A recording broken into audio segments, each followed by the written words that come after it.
even when we're saving, as we just talked about changes in the economy, inflation, everything is way more expensive right now.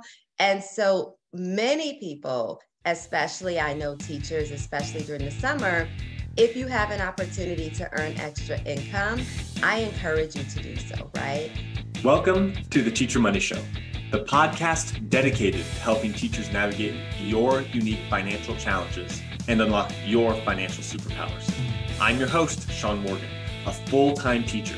That's right, I teach every day just like you, and personal financial coach. And I'm here to help every teacher, whether you're a seasoned teacher looking for fresh insights or a new educator navigating your first paycheck, to have a richer wallet, classroom, and life.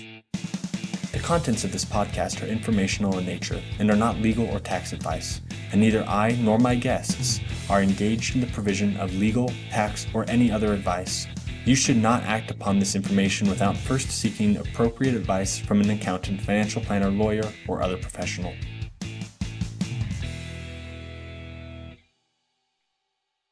I'm super excited to have Stephanie Lyons on today.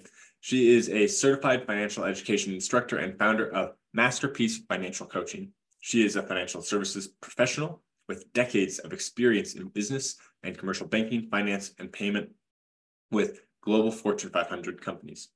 Stephanie believes that money should not be complicated and is on a mission to provide women the support and tools they need to take control of their money and live their best lives.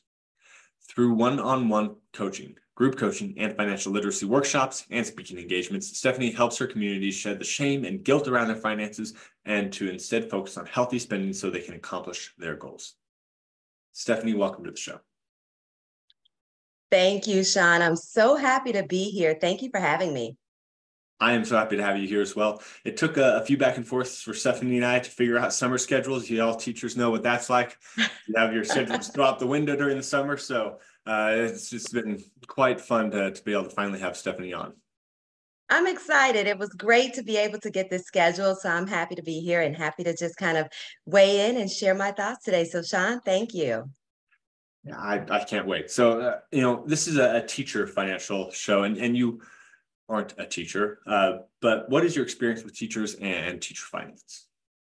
Thank you for mentioning that. So no, I'm not a teacher. I am the daughter of a teacher. So my mom, I was raised by a single mom, she was an educator for 35 to 40 years of her career. So I saw her when I was very young go back to school to become and to get her degree in teaching, and she went back and got her master's degree.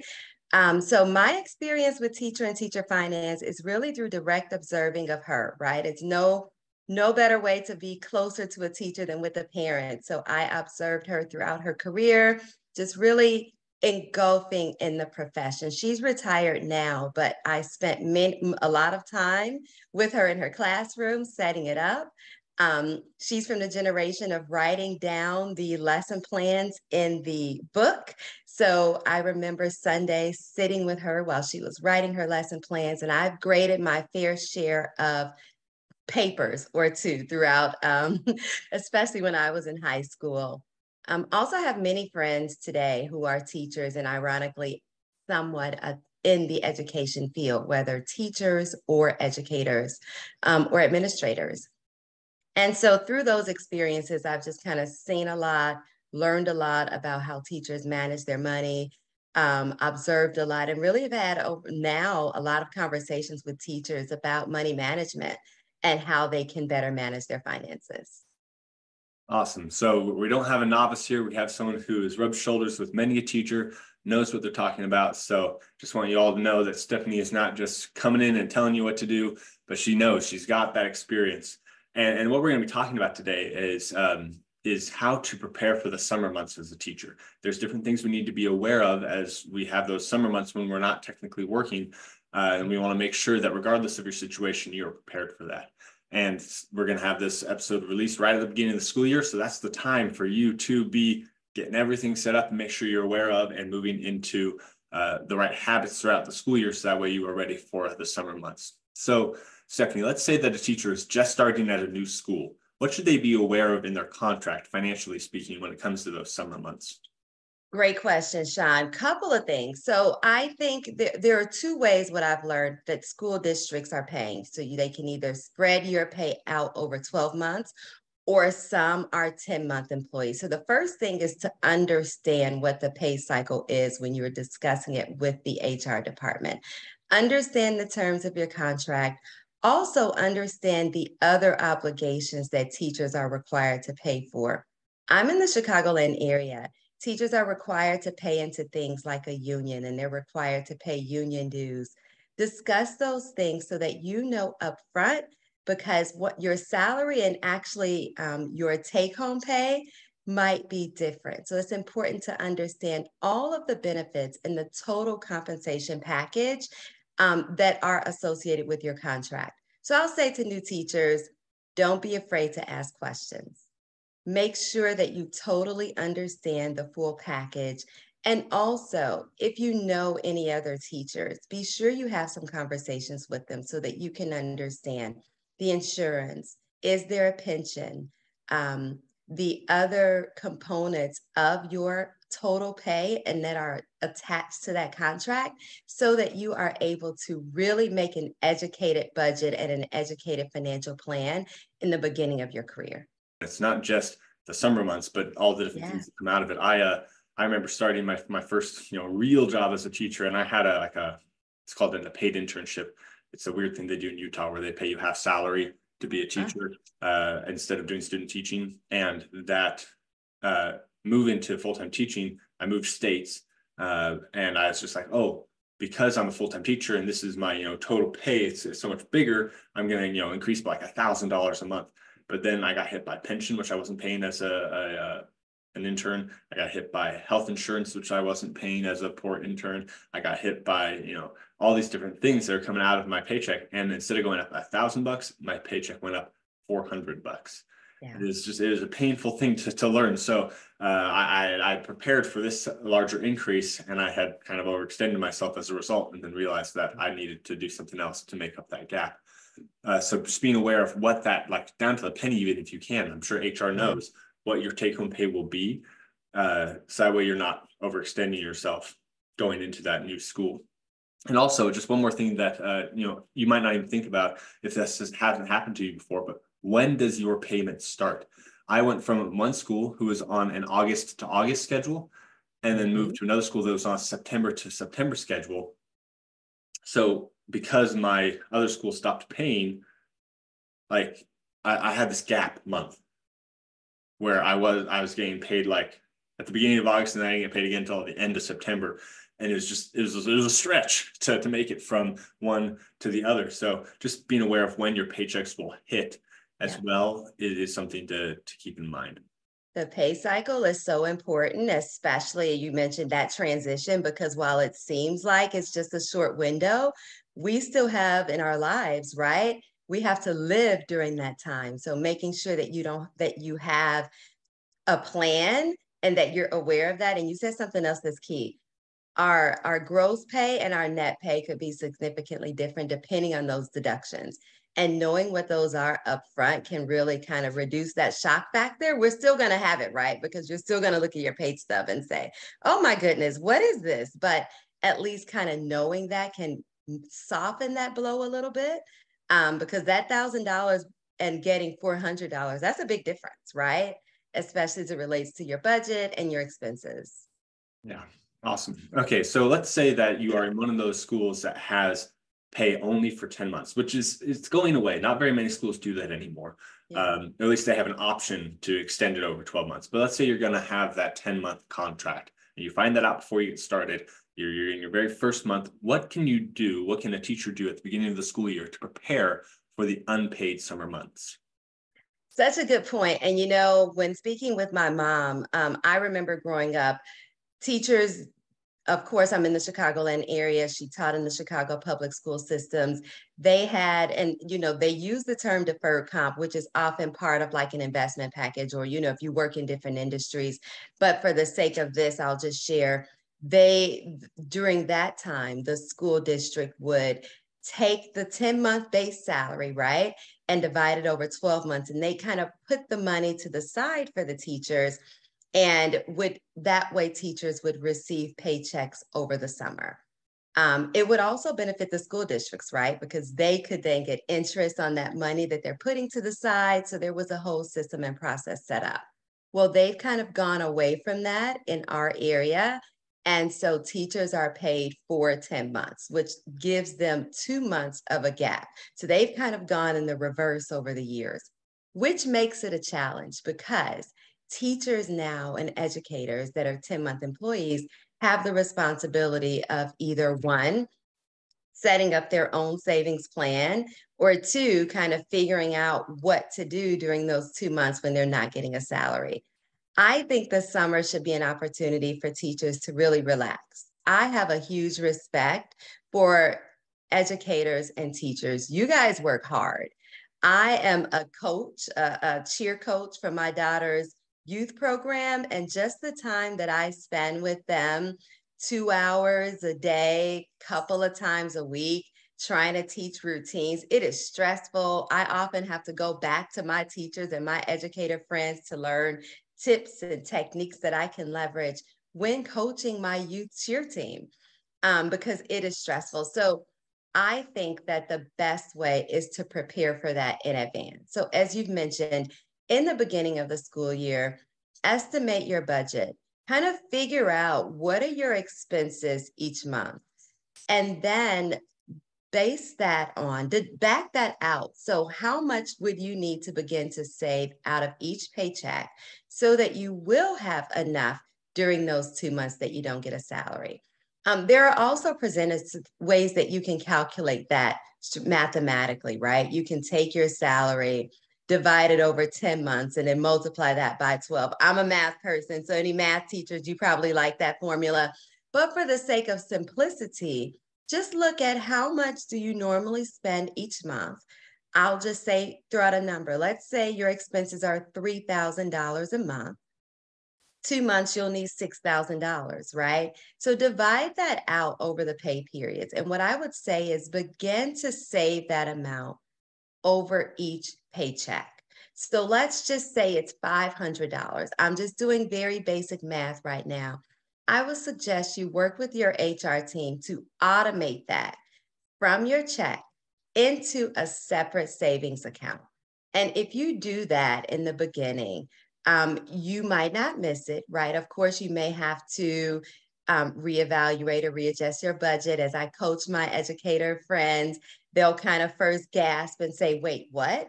Take how much out of each check? And so what I will say is build up to an amount. Begin to pay yourself first.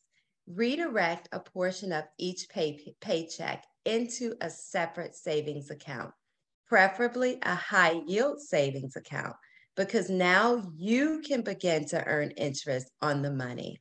And once you begin to see that amount each pay period being added into your separate savings account, over time, that amount will build up, and that can be your safety net for the 2 months during the summer that you do not receive income from your employer.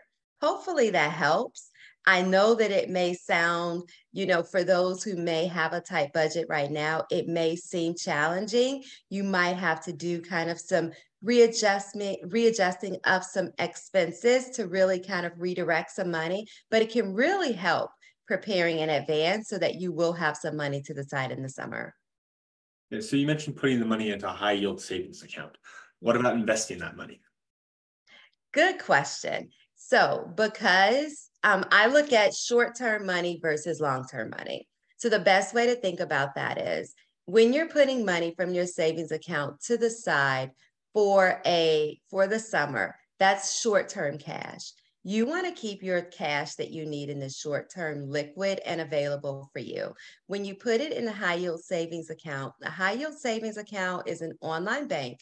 They traditionally pay a higher interest rate versus your standard brick and mortar bank. So the Bank of America's, the Chase, the Wells Fargo, they're probably paying today, which is, July 2024, about 0.01% interest. If you move it to a high yield savings account, an Ally Bank, a Capital One, SoFi, a few others. I'm not promoting any of them, just throwing out some names. They're paying 4.5 to 5% on those balances. The benefit is as you move your money to those high yield savings accounts, you'll still earn interest on them. So you'll still earn interest way more than in a traditional bank. If you invest that money, you can earn interest as well, but you run the risk of paying fees if you pull that money out, right? And so we don't want you to have to incur any additional costs on money that you may need for the short term. I kind of think of investing as a long-term financial plan. You definitely do want to be investing, but for the sake of kind of planning for your summer, planning to make sure that you have cash to the side, you want to keep that liquid, and a high yield savings account is really a great vehicle for you to do that. Yeah. And, you know, the investment obviously has that risk factor of, you know, it could drop in value unexpectedly, right? You know, you put your money in, you know, Russia invades Ukraine, everything drops like the next day, right? Like there's just no way of knowing what's going to happen. Like that, you know, for anyone that might not be aware, that's a real example of like everything dropped pretty significantly right after that occurred. It's come back up, but you know, the point is that it's going to be volatile. You don't know if the money that you put in is going to be that amount or more at the end of, you know, a year. Investing over 30 years, pretty darn guaranteed, you know, that it's going to be higher. Of course, past performance is not indicative of future gains, but pretty darn guaranteed it's going to be higher. But over 1 year, not so much of a guarantee. So it's very important to put it somewhere where you don't have that risk. You're right. And, you know, economic factors we really can't control or predict. We know right now, we're in the US, we have a lot going on right now in our economy. We've got an upcoming presidential election. Things like that often impact our markets, right? So we don't know what's going to happen. And again, as you think about short-term, long-term, the money that you want to have or will need to use in the short term, you want to put it in a vehicle that is a little bit safer, less riskier, so that it won't be as impacted by the changes that are happening in the marketplace. Great point. All right, slightly different question then. How do you feel about teachers working over the summer to supplement that income as opposed to saving? Let's say they look at that saving number and they say, there's no way, I can't do it. Yeah. Like, should they work, or do you think that that's just a faulty mindset on their part, that they should work on the saving part? How would you approach thinking about that? You know, I think teachers are creative just by nature, right? And in the profession. So I never say, you know, what you can't or can't do. I think that there are always opportunities.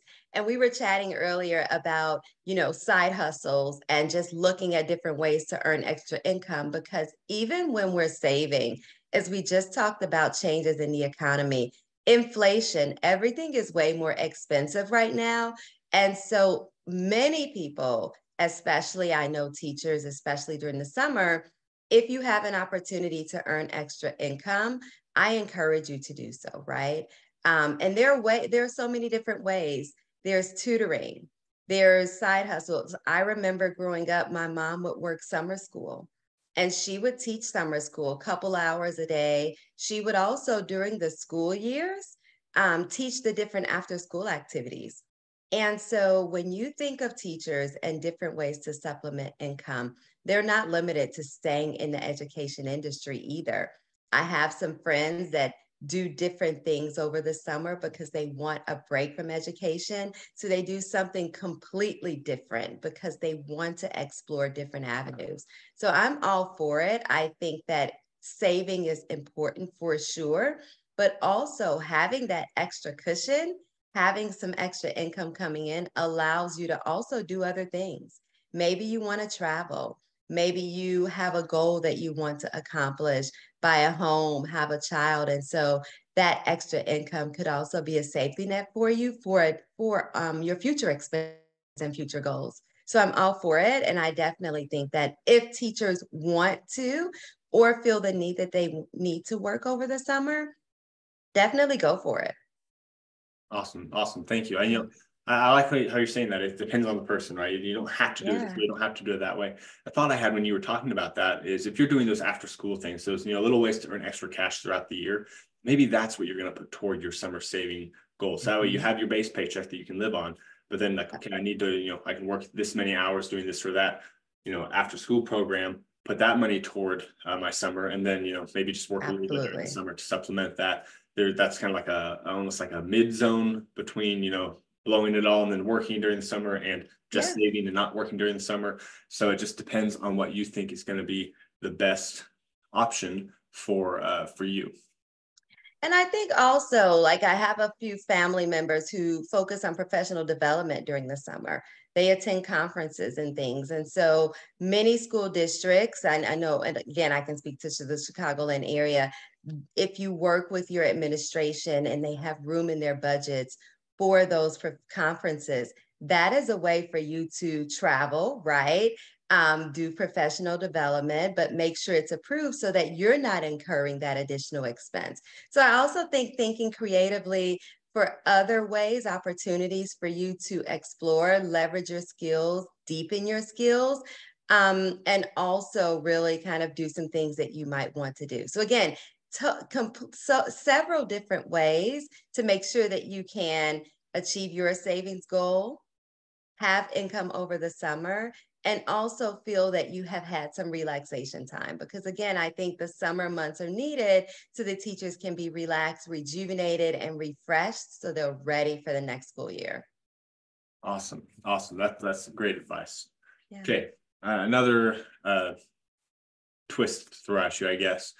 We were talking about, saving money, like you have to put this much money aside during the school year to prepare for the summer. What if you also have debt or other things that other financial things that you're trying to work on?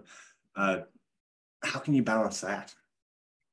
That is a very popular question, especially today. We know that credit card debt has significantly increased, right? We've crossed $1 trillion of credit card debt. We know that many consumers are still recovering from the impact of the pandemic. And there are also different types of debt popping up that appear not to be debt, that are really tricking some of our consumers, like Afterpay and Klarna. And I say appear not to be in quotes, although we're on a podcast, because I think that getting into debt sometimes is unintentional, right? I think there are many different, sometimes it is, overspending, and there are different things, but often it's out of necessity. Maybe there was an emergency. Maybe a car broke down or a utility. So the first thing that I mentioned to anyone who is dealing with getting out of debt, it is to kind of just breathe, forgive yourself, and know that you can kind of work on a plan to get out of that debt and to pay it off. Many of us carry a lot of guilt and shame around that debt and around the debt that we have, and it really kind of can hold us back from taking the steps forward to pay it off. So the first thing I would do is just say, write it all out, forgive yourself, and then let's begin to make a plan to move forward. And as we think about some of the savings goals, right? Putting money to the side for income over the summer. We also talked about different things and different ways that you can earn extra income. So working after school activities, working different part-time jobs. If you have debt that you're really working on paying off, the key is first to have a plan. And in order to do that, you really have to first focus on how much debt do I have? What's the interest rate? Who do I owe? How much do I owe? Those are the two questions. The second is to decide on your payoff method. The two popular ones are the debt snowball and the debt avalanche. I often like to add in the third, and it's the emotional debt. Sometimes we have debt that when we look at it, it's triggering. And if anyone has that, I say start with that, right? It may not be part of the snowball or the avalanche, but it's one that you just feel you need to get rid of. And I think the first thing is look at any extra income that you can earn and begin to attack the debt aggressively. Interest rates. As we think about why you want to begin to pay off that debt, interest rates are extremely high right now. I've been reading about credit card debt and how high the interest rates have gone. So if anyone is carrying credit card debt, for example, and you're paying the minimum balance on that debt, you may feel that it's just a drop in the bucket. And so the more that you can aggressively attack your debt, the better impact you'll have on paying it off quickly. And then finally, another point that I'll make is when you are focusing on paying off debt, you may have to really, really think about ways that you can cut back in other areas. And the best way to do that is to start with preparing a budget. If you have a budget, great. Look at that budget, begin to look at your fixed expenses and your variable expenses. Fixed expenses are your bills, your mortgage, your rent. Those are things that you may not be able to really adjust. Maybe you have cut back as much as you can in that area. Those variable expenses are really where I want you to focus first. Do you have expenses that you probably can cut back on in the short term and you can redirect that money towards paying off debt? And I like to think of that is it a want or is it a need? And so when you are really focusing on paying off debt, again, you want to think about how can I bring in extra income so that I can aggressively pay that off? How can I stop you incurring additional debt? And that is by one, looking at your expenses, and then two, making sure you have some money set to the side in a savings account to really supplement when you actually have an expense, when you have an emergency, or when you have a gap in your income. So hopefully that helps. Yeah, that was a ton of information. I can't really, go over all of the stuff that you talked about. Yeah. One thing I really thought was interesting is you talked about, hitting that higher interest debt. Yeah. Credit cards are insane, up to 25, 30% interest. That's a significant amount that you're going to be paying. So if you are, saying, well, I don't have the money right now to save for the summer and pay off my credit card debt, it might be better to, knock down that credit card debt quickly and then work during the summer to pay your expenses. So that way you are avoiding that interest, because that interest payment is going to really just stack itself. I mean, like, over $1,000 over a year at 30% is going to cost you around $300 in interest, right? That's Yeah. a lot of money. So hitting that hard early on is going to save you money in the long run, especially if you can avoid more debt during the summer by working to pay your expenses during the summer. Yeah, that's such a great point. And I think that, again, as we talk about the interest rates and how they're affecting consumers today, they may continue to increase. So if anyone can aggressively focus on paying off that high interest debt, it will free up your cash. And it will probably, it will make you feel better and also will help you to pay off that debt. So I would encourage you, focus on that high interest debt first. Try to knock those balances down as quickly as possible. And if you can pay more than the minimum balance, please do so. Debt snowball and debt avalanche are two popular debt payoff methods that you can possibly try to do that. Awesome. Now we've talked about, debt snowball, debt avalanche extensively in this show before. You can find those show notes at teachermoneyshow.com/podcast. You'll find the show notes for all of our shows there, and I'll link to that episode specifically where we went in depth to that in our show notes for this show. That's great. I think I have one more main question for you, and then we'll go into our final questions.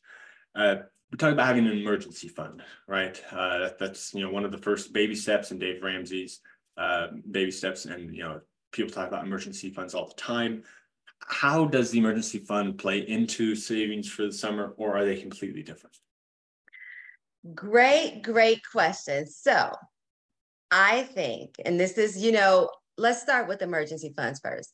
The term emergency fund, and I like to also consider it like a safety net. It is your cushion. When there is an emergency, when you have a gap in income, maybe you have a job loss, right?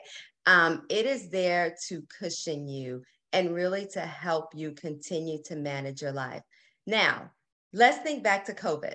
Many people had big transitions in the blink of an eye, right? We thought we would be home in March 2020 for what, like 2 weeks? And we were home for over a year. And so I think we all felt the impact of needing to have money to the side for an unexpected emergency. But there are unexpected emergencies. They're not as big as COVID. maybe there's a job loss or an illness or a car breaks down or, an appliance goes out. Or if you're like me, one of the hottest days of the summer, my air conditioning decided to no longer work. And so when we think of an emergency fund, our objective there is to make sure that we have money set to the side for those unexpected expenses. When you have that, it makes an unexpected expense more like an inconvenience. It's still an inconvenience, right? But you feel better knowing you have the money to pay for it.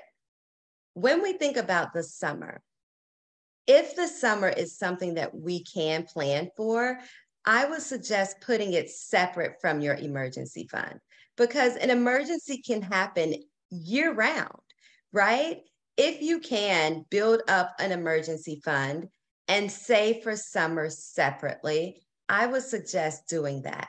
Now, the suggestion is, what do you do first? We've just talked about paying off debt. We're talking about emergency funds. We're talking about savings. What I would suggest is prioritize. So if you're someone that does not have any debt, focus on your emergency funds separate, and then focus on building that savings account for your summer income. If you're someone that has a high amount of debt, I would suggest maybe having a small emergency fund, $1,000. Once you build kind of that starter one, go ahead and focus on the other two.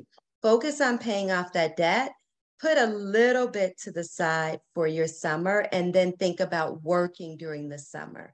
So the plan may be different depending on your individual financial situation, but if you can keep that emergency fund and build that separate from your summer cushion, it will help you in the long term because you may have an emergency during the school year, right? And so your budget is set, you're getting paid, and maybe something happens. Having that emergency fund will be extremely helpful for you and will be less disruptive to the rest of your financial goals. Awesome. That I 100% agree with all of that. I think they ought to be separate. Emergency fund probably comes first because emergencies can happen before you get to the summer. Yeah. And once again, you can always work more during the summer if you need to make up the difference. So definitely focus on that emergency fund. Debt, of course, comes next because of that interest. So I think that's a great way of approaching that. Awesome. All right, so we're winding down now. I've got 2 more questions for you that I ask all of my guests. What is your number 1 tip for teachers to have a richer wallet, classroom, and life? Oh, I love that. My number 1 tip, and this is going to be something that I think teachers do naturally, is plan, right? I think my number 1 tip is plan because we know in our heads sometimes what we want. We have a vision, write it down and begin to really kind of look at that plan and work your plan. Everyone's life is different. Everyone's definition of happiness is different, but I do believe that we all deserve to be happy and we all deserve to be fulfilled in our lives. So my tip is plan it out. Write it down, make a vision board, do whatever works for you so that you can see it, and then just begin to work that plan, whatever that plan is, so that you can be happier, you can have a fulfilled life, and you can really live what I say your best life. Awesome. Make a plan. You're talking about writing down lesson plans in a book. I did that. I don't so much anymore because I keep reading. I use the book. I think that writing in a book is great. Having a plan is fantastic, and it's a financial plan. So you might be like, oh no, I have to do like numbers and math, but math is so easy, an English teacher can do it. That's my joke, right? There is a research that shows that when we write things down, it connects better to our brain. I can't remember the stat. I'll send it to you later and we can add it to the show notes, but it's great to have things digitally. I think it's great. But for our life plan, as we're thinking about it, go ahead and write it down. Get a piece of paper and kind of just think about, what do you want to achieve? What do you want in the next year, in the next couple of months? What are you working on? And just kind of writing that down gives you that brain connection, and it will take you so far. But yes, I'm old school. I still believe in writing things down. I keep my planner with me. I've started this year a family planner because one of my daughters is now a teenager and she has a lot going on, and my 10-year-old. So I'm still old school in that manner where I kind of just pull out my book. I still use my digital, I transfer it into my iPhone, but I still like to kind of write it down. Oh yeah, writing it down, there's power to using your hand. Yeah. Okay, last question for you. How can teachers get in contact with you? Great. So teachers can get in contact with me. I'm on Instagram, Masterpiece Financial Coaching. My website, masterpiecefc.com, or via email at stephanie@masterpiecefc.com. Recently, I have been doing a lot of financial wellness workshops. I partnered with several nonprofits in Chicago, and I conduct several financial literacy workshops. So I'm active on social, but not as active. I'm going to work on that. So as we think about planning, but please reach out to me. I offer one-on-one coaching. Happy to help anyone kind of work on their budgets and begin to set up what I call your money system as you think about kind of living for today and planning for future you. All right, awesome. Thank you so much, Stephanie. It was a ton of fun to have you on the show. Thank you so much for having me, Shaun. I really appreciate it. If you'd like to come on the podcast for coaching, to share an expert opinion, or just to talk about a topic you think is relevant, I'd love to talk to you. Just fill out the form at teachermoneyshow.com/guest. I look forward to talking with you.